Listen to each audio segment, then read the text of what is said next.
पंचगंगा प्रदूषण करणाऱ्यांवर ठोस कारवाई करा, आमदार यड्रावकर. पंचगंगा प्रदूषणासंदर्भात मुंबई मंत्रालयात बैठक संपन्न. पंचगंगा नदीच्या वाढत्या प्रदूषणाच्या पार्श्वभूमीवर शिरोळ तालुक्यातील प्रदूषण निर्मूलनासाठी उपाययोजनांबाबत पर्यावरण मंत्री पंकजा मुंडे यांच्या अध्यक्षतेखाली मुंबई येथे बैठक संपन्न झाली. या बैठकीत आमदार राजेंद्र पाटील यड्रावकर यांनी व्हिडिओ कॉन्फरन्सद्वारे सहभागी होत पंचगंगा प्रदूषणाचा गंभीर प्रश्न आक्रमकपणे मांडला. इचलकरंजीमधील काळ्या ओढ्यातून प्रक्रिया केलेले दूषित पाणी थेट पंचगंगा नदीपात्रात मिसळत असून प्रदूषण करणाऱ्यांवर ठोस कारवाई करण्याची मागणी त्यांनी केली. आमदार यड्रावकर म्हणाले, इचलकरंजीमधील प्रक्रिया उद्योगांचे दूषित पाणी काळ्या ओढ्यातून पंचगंगा नदीत मिसळत असल्यानं शिरोळ तालुक्यातील नदी काठच्या गावांना मोठा त्रास सहन करावा लागतो. गेल्या 8 ते 9 महिन्यांपासून या प्रश्नावर तालुक्यात आंदोलने सुरू आहेत. मात्र आंदोलन झाल्यानंतर 4 दिवस प्रक्रिया बंद केली जाते आणि त्यानंतर पुन्हा प्रक्रिया सुरू करून दूषित पाणी काळ्या ओढ्याच्या माध्यमातून नदीत सोडलं जातं. हे किती दिवस चालणार? प्रदूषण करणाऱ्यांवर ठोस कारवाई का होत नाही, असा सवाल बैठकीत त्यांनी यावेळी उपस्थित केला.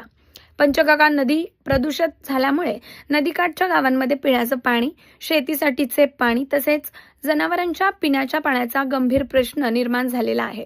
प्रदूषण करणाऱ्या प्रक्रिया उद्योगधारकांनी दूषित पाणी शेतीमध्ये सोडण्यासाठी पर्यावरण विभागाकडे किती क्षेत्राचे प्रमाणपत्र सादर केले आहे आणि प्रत्यक्षात संबंधितांकडे किती शेतीचे क्षेत्र उपलब्ध आहे याची खरी वस्तुस्थिती मंत्री महोदयांसमोर मांडावी, असं त्यांनी यावेळी सांगितलं.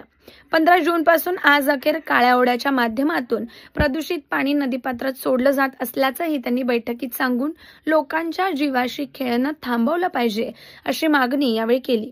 दरम्यान पर्यावरण मंत्री पंकजा मुंडे यांनी प्रदूषण नियंत्रण मंडळाच्या अधिकाऱ्यांना संबंधित भागाची पाहणी करण्याच्या सूचना दिल्या. प्रक्रिया उद्योगांकडे प्रत्यक्षात किती शेतीचं क्षेत्र आहे याची खात्री करावी, तसेच काळ्या ओढ्यातून कोणत्याही परिस्थितीत प्रदूषित पाणी पंचगंगा नदीपात्रात मिसळणार नाही याची दक्षता घ्यावी, असे निर्देश त्यांनी यावेळी दिले.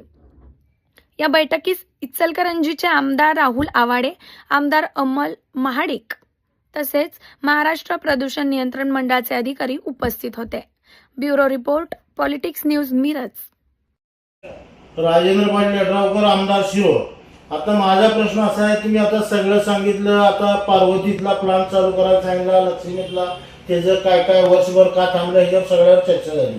ही झाली. आता माझ्या मतदारसंघामध्ये इचलकरंजीचं काळ्या ओढ्याचं पाणी हे डायरेक्ट, आज सुद्धा डायरेक्ट पोल्युशनचं पाणी हे डायरेक्ट आमच्याकडं नदीत मळी मिश्रित सगळ्या त्या प्रोसेसचं पाणी मिश्रित हे डायरेक्ट आमच्या ओढ्याला येते. ह्याच्यावर काय कारवाई करणार? आता गेली जवळजवळ 8-9 महिने झालं आता आमच्या तालुक्यामध्ये आंदोलन चालू आहे. वेगवेगळ्या संघटना हे आंदोलन करत आहेत, पण ह्याच्यावर कुठलीही पुढच्या काळामध्ये काहीच कारवाई होत नाही. त्याच्यावर परत 1-2-4 दिवस थांबते, 2-4 दिवस प्रोसेस थांबतात, परत आणि परत काळ्या ओढ्यात आणि परत पाणी चालू होते. ही किती दिवस चालणार आहे?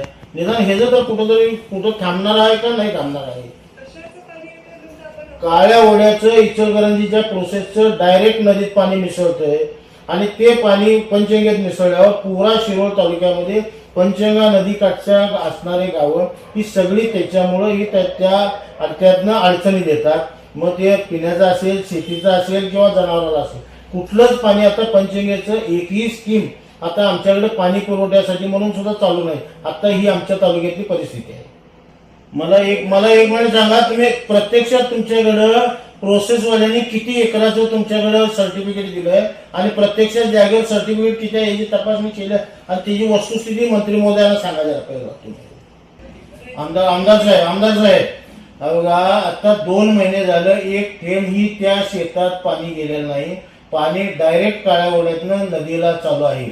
गेल्या जूनपासून, जवळजवळ 15 जूनपासून आज अखेर तिथं काळ्या ओढ्यातनं डायरेक्ट पाणी चालू आहे. शेतात कुठेही पाणी गेलेलं नाही. आपण प्रदूषणाच्या अधिकाऱ्यांना तपासायला लावा. एकदा तपासून लोकांच्या जीवाशी खेळ हे आता कवा तर बंद केलं पाहिजे आणि ह्याच्यावर कधीतरी सिरियस व्हायला पाहिजे.